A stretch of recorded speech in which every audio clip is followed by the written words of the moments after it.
Matthew, where are you?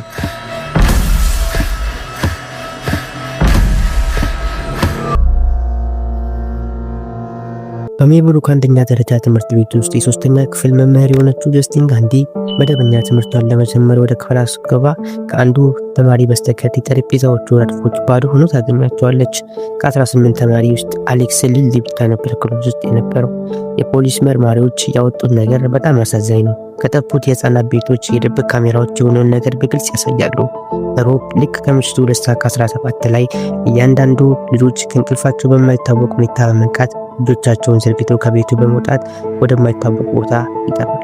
በመቀጠልም እንደ ፖሊስ የምርመራው አካል ህፃኑ አሌክስ ጥያቄዎችን ተጠየቀ፣ ነገር ግን ምንም እንደማያውቅ ተናገረ። በተመሳሳይ መምህርት ጀስቲን በተናወጠ ሁኔታ ስለ ጉዳዩ ምንም እንደማታውቅ ተናገረች።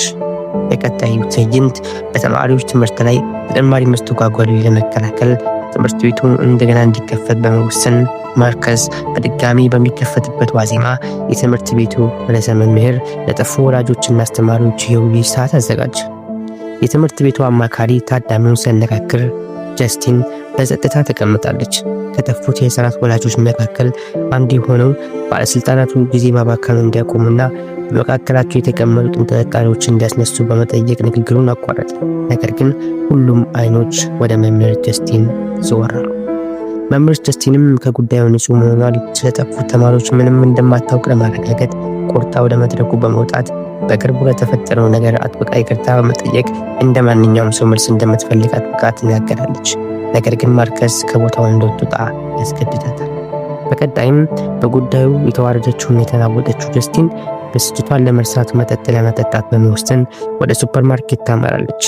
ነገር ግን ብዙም ሳይቆይ ከማይታወቅ ቁጥር የስልክ ጥሪ ጀርባዋን እንድትመለከት ያስጠነቅቃታል። ወደ ቤትም ስትመለስ በሩን በደንብ ቆልፋ ትገባለች። ነገር ግን የኋላ በሩ ደወል ሲደወል ጀስቲን በመደናገጥ ወደ በሩ ታመራለች። ነገር ግን በቦታው ማንም አለ። መምህርት ጀስቲን ወደ ውጭ ወጥታ መኪናዋን መንገድ ላይ መበላሸቱን አስተዋለች። በማግስቱ ጠዋት ማርከስ ጀስቲንን ለጥቂት ቀናት እረፍት እንድትወስድና የሕክምና ክትትል እንድታደርግ ይመክራታል። ነገር ግን እሷ መሰረት ያደረገ ብቸኛ ነገር ስራ እንደሆነ አጥብቃ ትናገራለች። ማርከስም ወላጆቹ አሁን ስሜታዊ እንደሆኑና ለተወሰነ ጊዜ ከትምህርት ቤት ብትርቅ ጥሩ እንደሆነ ያስታውሳታል። ከዚያም መምህርት ጀስቲን ስለ አሌክስ ትጠይቃለች። ማርከስም አሌክስ በወይዘሮ ቤልት ክፍል ውስጥ ጥሩ እየሰራ መሆኑን ይነግራታል። እሷም ከእሱ ጋር ለመነጋገር በይበልጥ ትገፋፋለች። ማርከስም አሌክስ በበቂ ሁኔታ እንደታገሰና ነገር ግን እሷ ብዙውን ጊዜ የባለሙያ ድንበሮችን እንዳታቋርጥ ያስጠነቅቃታል። በመቀጠልም ጀስቲን በብስጭት ወደ መኪናዋ ትመለሳለች። በመንገዷ ላይም የቀድሞ ጓደኛዋን ጳውሎስን ታገኘዋለች። በእጇ ሰላምታ እያወዛወዘችለትም ትጠራዋለች። በዚያ ምሽት ጀስቲን እና ጳውሎስ በአንድ መጠጥ ቤት ይገናኛሉ። ጀስቲን እሷን ለማየት በመስማማቱ እንዳስገረማት ትነግረዋለች። ፖልም ፈገጋልና እሷም ስላደረገችው በማመስገን የተማሪዎቹ መሰወር ዜና ከተሰማ በኋላ ሊደውልላት አስቦ እንደነበረ ነገር ግን እንዳልቻለ ይነግራታል።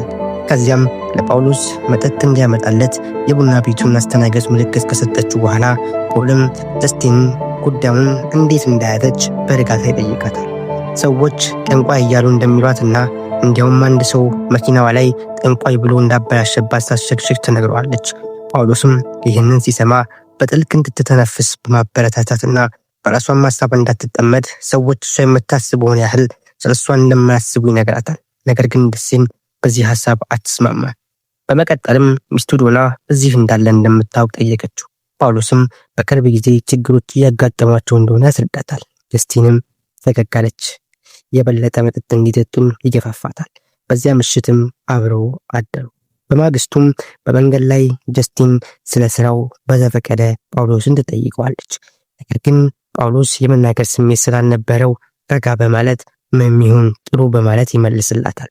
በዚህም የእሱ ግዴለሽነት የጀስቲንን ቁጣ በመቀስቀሱና እሷ የጎደሉትን ልጆች ጉዳይ በቁም ነገር እንደማይመለከተው ወስዳለች።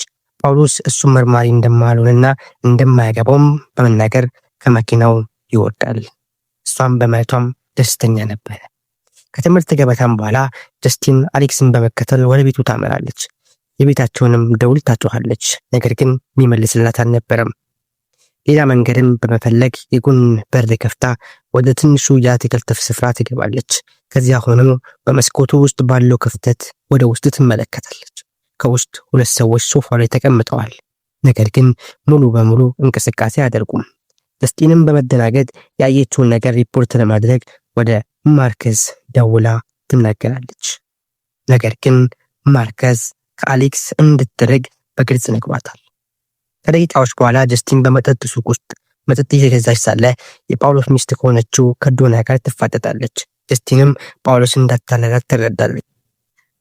በመቀጠልም በሚብሩክ አንደኛ ደረጃ ክፍል ውስጥ እየተራመደች በክፍሏ ውስጥ እያንዳንዱ ልጅ በጠረጴዛዎቻቸው ላይ ተኝተው፣ ነገር ግን አሌክስ ቀና ብሎ ያያታል። አይኖቹም ጎልቶ ይታያል።